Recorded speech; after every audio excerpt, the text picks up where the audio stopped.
Shabbat Shalom.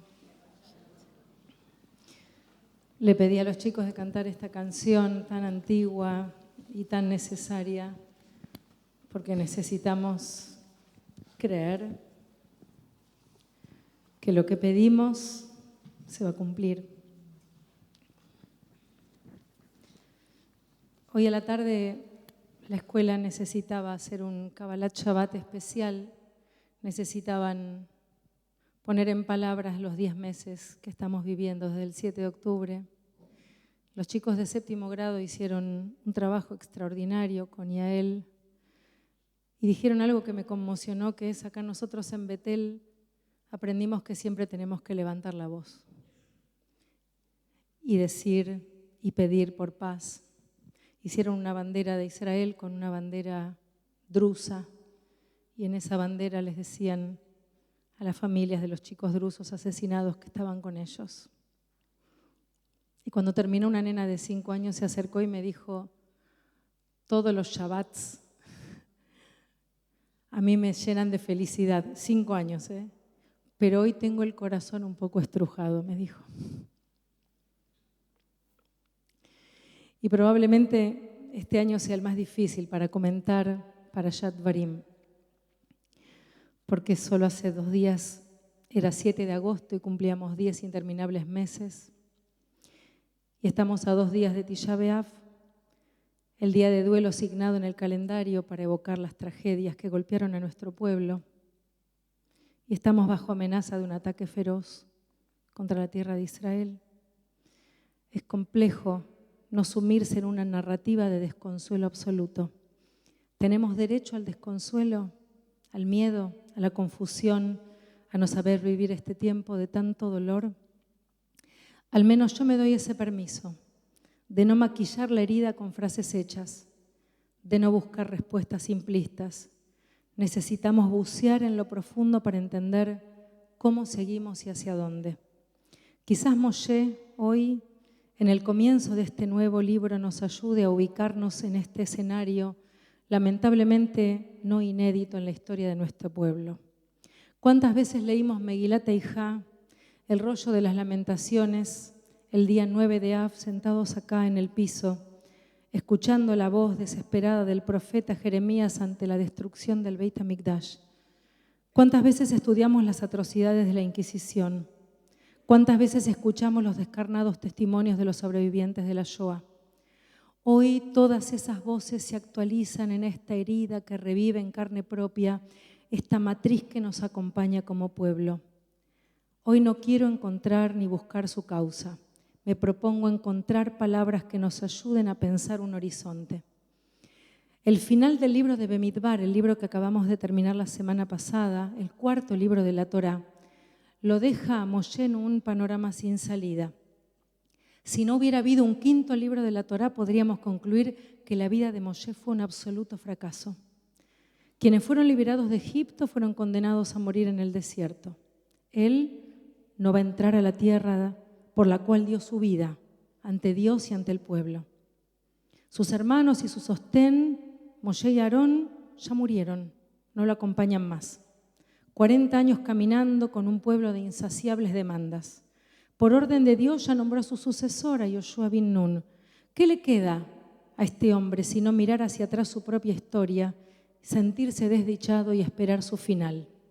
Y aquí llega la lección magistral de su vida, el libro de Dvarim. Elle advarim asher diber Moshe. Estas son las palabras que pronunció Moshe. Moshe decide construir una narrativa de lo vivido, un testimonio que revisa cada paso, lo resignifica, le da valor, lo transforma en memoria por generaciones. No es un relato de los hechos, es la recuperación del sentido, de sus aprendizajes, y por eso encontraremos diferencias en los sucesos cuando ocurrieron y cuando Moshe los vuelve a relatar en este libro. La narrativa de un legado. Y con todos los obstáculos, los sinsabores, los tropiezos y las frustraciones, nos enseña a no darnos por vencido. Elle advarim, estas son las palabras. Moshe habla por primera vez por sí solo, sin esperar que Dios le indique. Lo vivido le da autoridad suficiente para tener palabra, pensamiento y mensaje propio. Un mensaje que tiene que traspasar la perplejidad y el temor. Un discurso que lo ayude a fortalecerse y a descubrir más allá de la polvareda del desierto, que a veces nubla la mirada, una visión trascendente. ¿Habrá algo por lo cual vivir detrás del río Jordán? Y la misma pregunta sucedió por generaciones. ¿Habrá algo por lo cual vivir después de las inquisiciones, las expulsiones, los pogroms, los holocaustos y los ataques terroristas? Esta es la pregunta que nos mantendrá firmes en nuestra búsqueda, que jamás será resignación y mucho menos victimización. ¿Cuáles son las palabras, el Advarim, que nos permiten redimirnos de este eterno Tisha B'Av? Moshe nos enseña en el comienzo de este libro que para entrar a la nueva tierra y al nuevo tiempo hay que recordar las viejas historias. Y Moshe comienza este largo discurso en el que va a pasar por todas las situaciones vividas en la travesía por el desierto y va a recordar las leyes con las que van a vivir en la tierra de Israel. Y al comienzo del primer capítulo de Dvarim, recuerda el momento en el que le pide a Dios que lo ayude, no sé si se acuerdan de esta historia, que lo ayude a liderar y gobernar a este pueblo tan numeroso. Fue allí donde Dios le ordena poner ancianos sabios que se erijan en jueces para que puedan acompañarlo en su tarea. Y en el relato oímos a Moshe decir este pasuk: Eijá esale vadí tarjajem umasajem beribjem. ¿Cómo, dice Moshe, Eijá, cómo podré yo solo soportar vuestras molestias, vuestras cargas y vuestras peleas? ¿Cómo hago solo para aguantar a este pueblo todo desunido?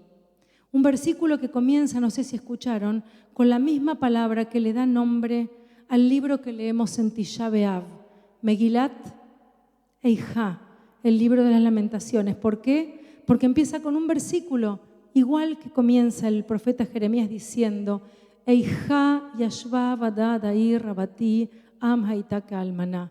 Eijá, ¿cómo ha quedado desolada la ciudad de tantos habitantes? La grande entre las naciones se ha vuelto como una viuda. Jerusalén devastada, destrozada, y el pueblo en el exilio. Eijá, ¿cómo? Este año estas dos preguntas, Eijá, revisten para mí un significado diferente. Moshe se preguntaba acerca de cómo poder soportar las peleas, confrontaciones y traiciones entre los miembros del pueblo. Y Jeremías se preguntaba cómo fue posible haber llegado a semejante devastación. Y esto es lo que estamos viviendo, queridos míos. Con mucho pesar, lo tenemos que decir. Después de los estragos del 7 de octubre y de las consecuencias de esta guerra eterna, mirando los rostros ya sin lágrimas de los familiares de los secuestrados y las familias que entierran a sus hijos por doquier, nos preguntamos, Eijá, por lo que nos hicieron y por lo que estamos haciendo con lo que nos hicieron. Eijá, ¿cómo elaborar las imágenes del horror si aún no se vislumbra una salida? Pero también, Eijá, ¿cómo sostenernos cuando somos testigos de fracturas internas, de intereses personales que dividen a la sociedad y la debilitan? Eijá, ¿cómo? La respuesta la dará Moshe en este mismo libro que empezamos en esta semana. Luego de recorrer minuciosamente cada momento de la travesía, Él nos dirá: aquí pongo delante de ti la vida y el bien, la muerte y el mal, en el capítulo 30 del mismo libro. Delante de nosotros se nos ha puesto la paradoja, la muerte, el mal radical, el ensañamiento y el odio, y al mismo tiempo registramos y valoramos la vida que nos rodea, los buenos gestos, la solidaridad y el amor que nos circunda. Delante de nosotros todo el espectro del potencial humano y un solo pedido: Ubajar Tabajaim, elegir la vida. A los cielos y a la tierra, dirá la Torá al final del libro de Dvarim, a los cielos y a la tierra llamo por testigos hoy contra vosotros, que os he puesto delante la vida y la muerte, la bendición y la maldición. Elige pues la vida, para que vivas tú y tu descendencia. Elegir la vida, los trazos de vida, la defensa de la vida. Elegir vivir a pesar de las caídas, elegir luchar por la dignidad de la vida. Elegir denunciar a quien profane la vida. Elegir amar a pesar del odio, elegir creer a pesar del sinsentido, elegir caminar, en lugar de encerrarnos, elegir educar en la esperanza y en la libertad, elegir la política que nos salve de la contienda salvaje, elegir la humanidad por sobre la venganza, elegir la vida para poder seguir viviendo como un acto de resistencia a los cultores de la muerte.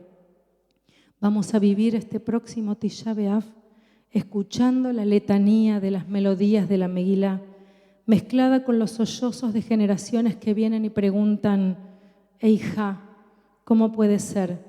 Y les contestaremos con nuestra voz: Elle advarim, estas son nuestras palabras, que nadie robará de nuestras bocas. Elegimos la vida, los consensos, los acuerdos, la dignidad, la libertad y la paz. La paz, que es uno de los tantos nombres que tiene la vida. Shabbat Shalom para todos.